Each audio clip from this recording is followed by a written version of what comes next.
Hi and welcome to the WeightChoice program where we're getting real results for real people.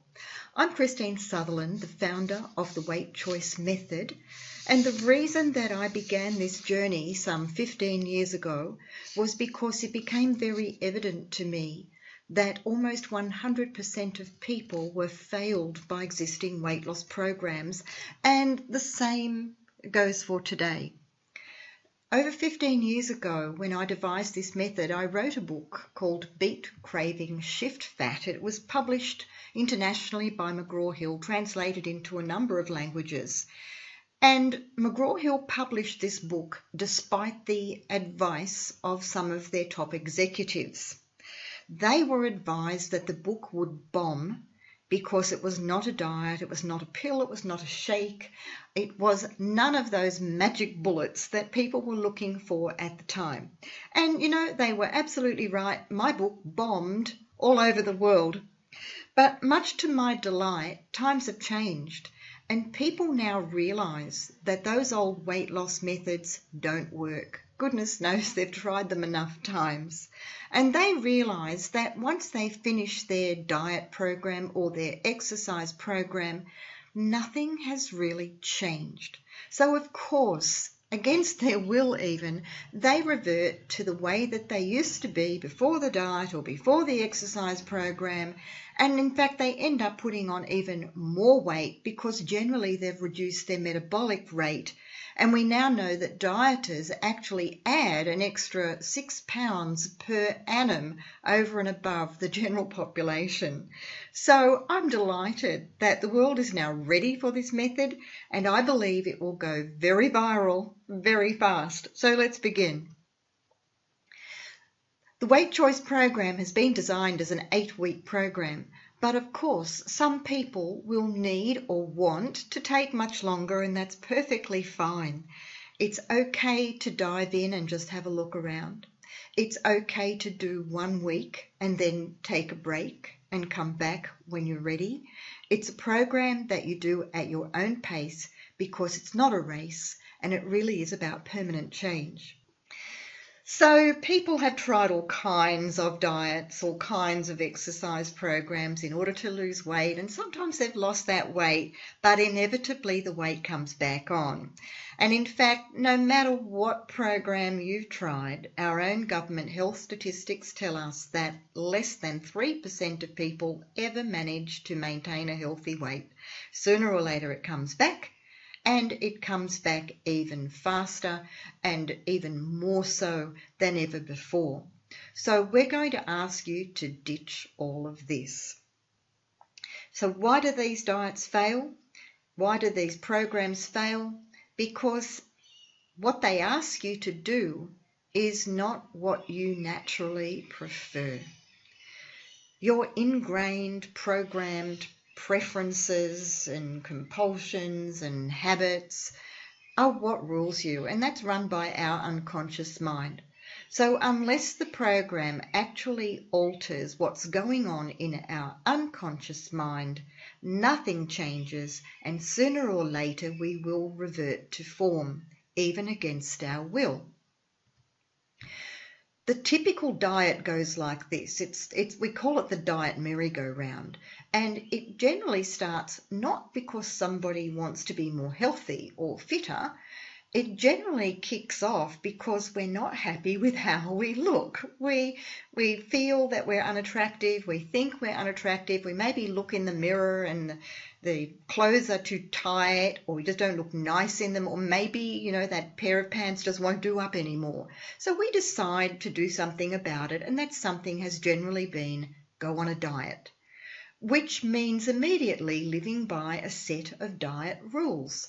No matter how healthy those rules are, they are not your rules, they are the diet rules. And you always end up denying yourself either the quantity that you want or the types of food that deep down you enjoy the most. Sooner or later, we move on to part 2 over here, which is where we begin to feel deprived. Because we are deprived. We're deprived from the emotional input that we get from our preferred foods. We're physically deprived and we become frustrated. Sooner or later, we come here to anger.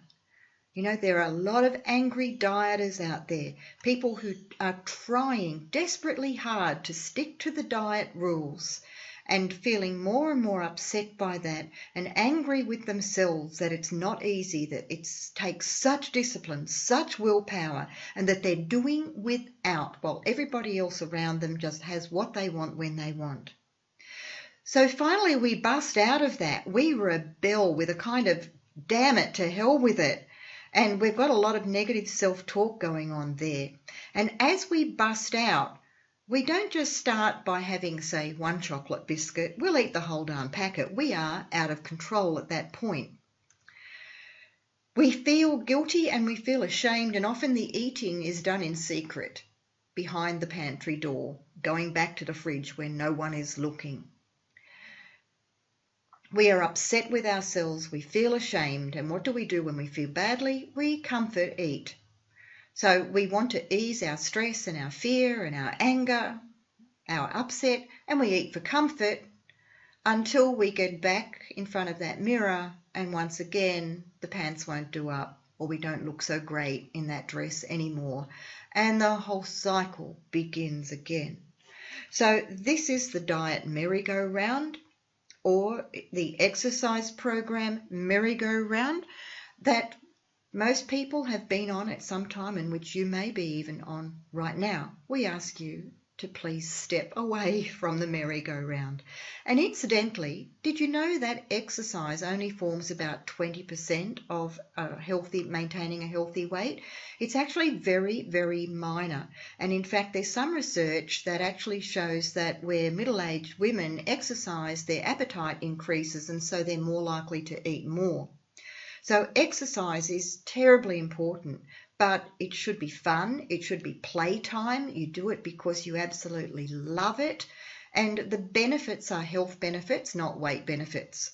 So exercise, you'll live longer, you'll feel better, you'll be healthier, you'll have far less health risks of various things, immune disorders, diabetes, cancers, and also heart or respiratory diseases. Having a little bit of exercise each day, even if it's only 30 minutes or so of walking around, will absolutely minimise those risks. So exercise is essential, but not really for weight loss. So why do we eat even when we're not hungry? Sometimes it's an emotional reason. We might eat because we're happy and celebrating, or because we're sad or lonely or angry, or because we're bored, there's nothing much going on, or we've got a job to do at work but it's a bit tedious and we go reaching for the food as a kind of a distraction to help us through it. Or maybe we eat because we're tired. We might eat out of habit.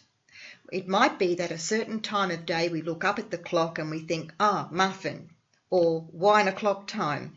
Or it could be that the habit is we cannot have a plate that is anything other than empty. You know, maybe we were told so often as kids, you know, starving kids in Africa routine from mum or dad, that now if we don't finish our plate, we feel guilty, like somehow that's wrong, that the plate has to be finished.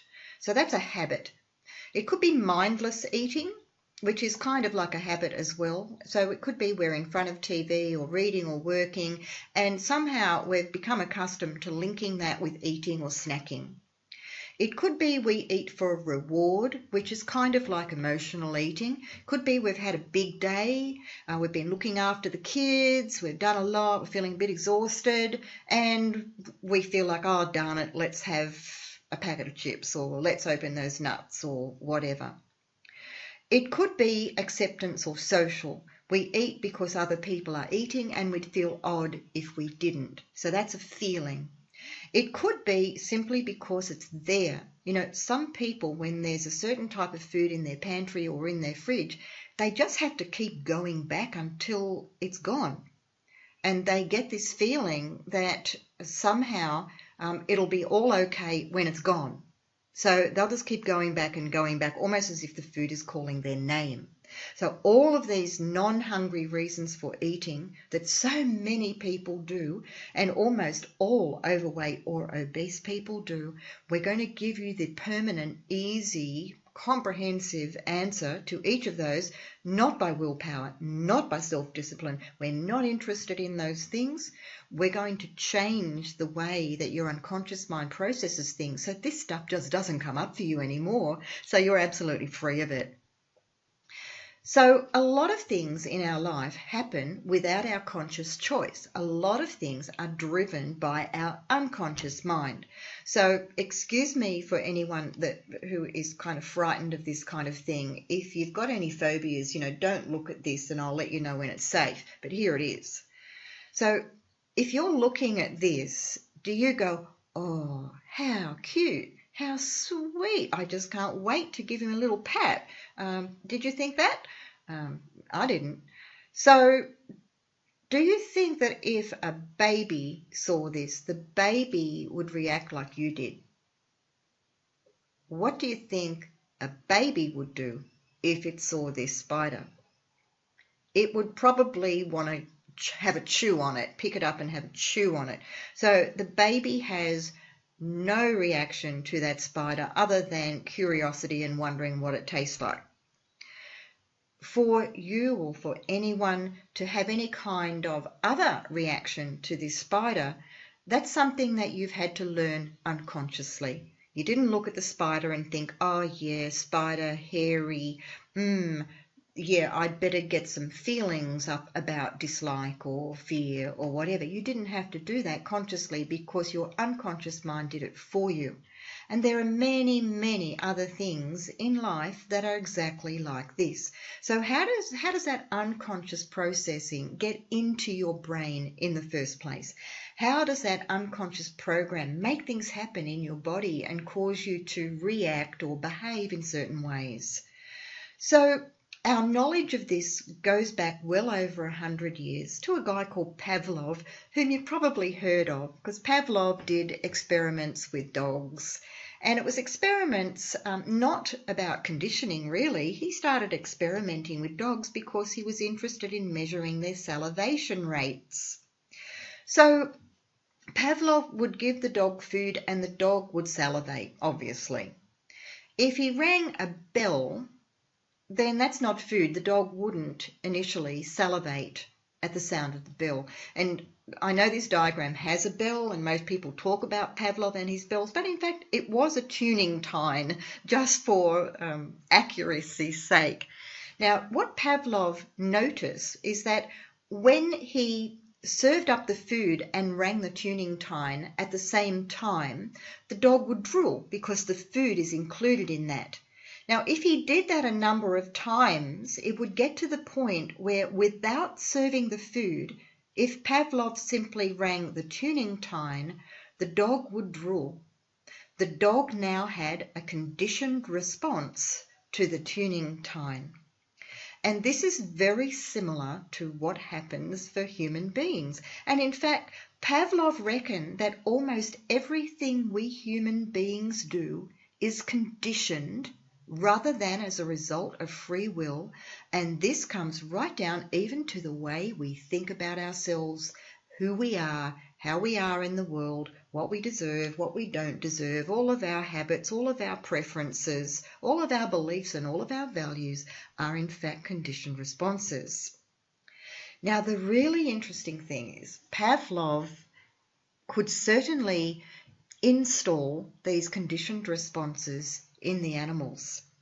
But he did something that was even more important, and if only he had realized at the time, or if anybody had realized what he was doing at the time, it would have changed the course of human history over the last 100 years. Can you imagine that? So what Pavlov did is, apart from the tuning tine, he also used electric shocks linked with food so that the dog would salivate when given an electric shock. Pavlov was very interested to know just how far away from the original shock site he could give another shock before the dog would fail to salivate. So as he experimented, he found that as he moved further away from the original shock site, the dog no longer salivated. So the conditioned response failed at that point. And you might think, well, of course it failed because it was nowhere near where he set it up in the first place. However, here's the interesting thing, and here's the whole point.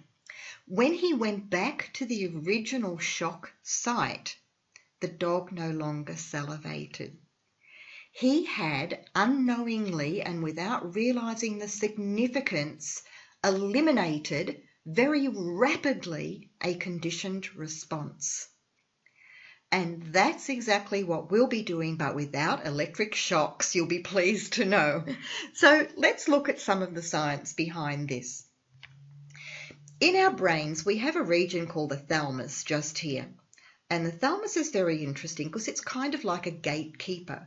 So all of the sensory information that we become aware of, which is things that we see in the outside world or smell or taste or touch, all of that data, that information enters the thalamus first. And not only does that information enter the thalamus first, but even if we imagine that sensory information, it goes to the thalamus first. From the thalamus, it moves to the amygdala region and hippocampus, and those two are responsible for the formation of conditioned responses.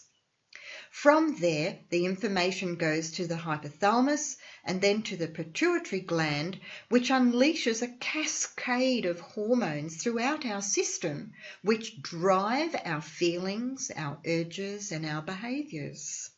So this is how conditioned responses actually form and are activated in the brain. They are not stored in the brain. So there's nowhere in the brain where you can point and say, that's my preference for potato chips, or that's my preference for creamy pasta, or that's my preference for lying on the couch instead of going and taking a walk around my garden.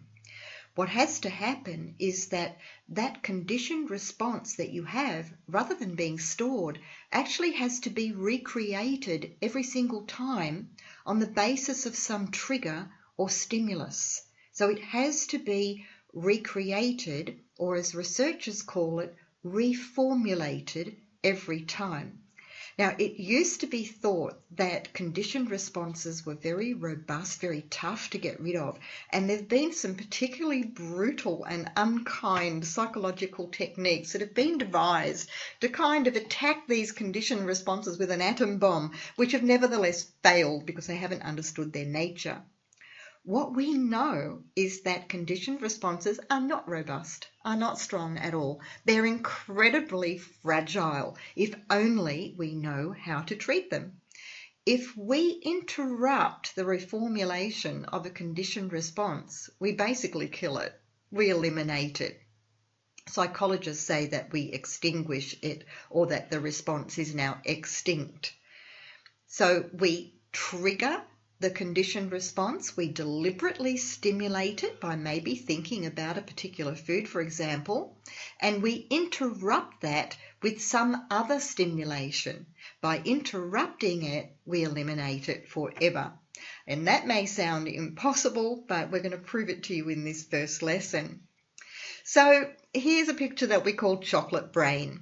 So here the information is seen by the eyes and transmitted through to the thalamus. So it's visual data, and it might also be smell as well. I can't think of the word at the moment, or gustatory for taste, but that information goes through to the thalamus first, then to the amygdala, and we know that the sequence from there automatically creates a cascade of hormones that control our emotions, our feelings, our thoughts, and our actions. So knowing this, why can't we just stop it? Why can't we just stop and say, no, that's just a conditioned response, I don't need to do that? Problem is, there is a massive big gap in power between the unconscious mind and the conscious mind.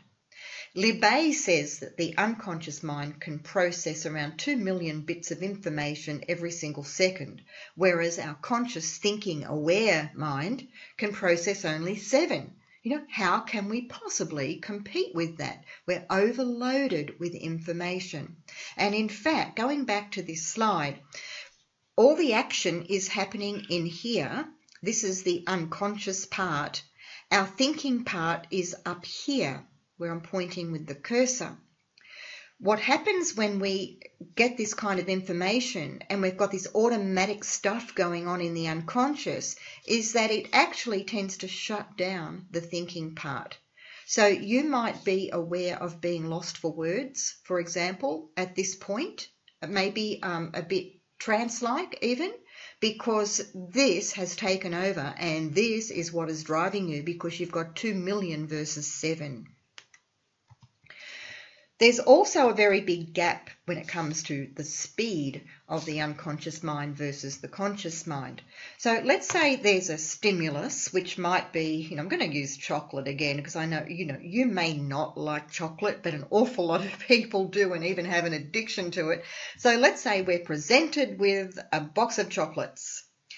0.02 seconds after that, we actually have that emotional response. The hormones are flooding and they are driving our actions.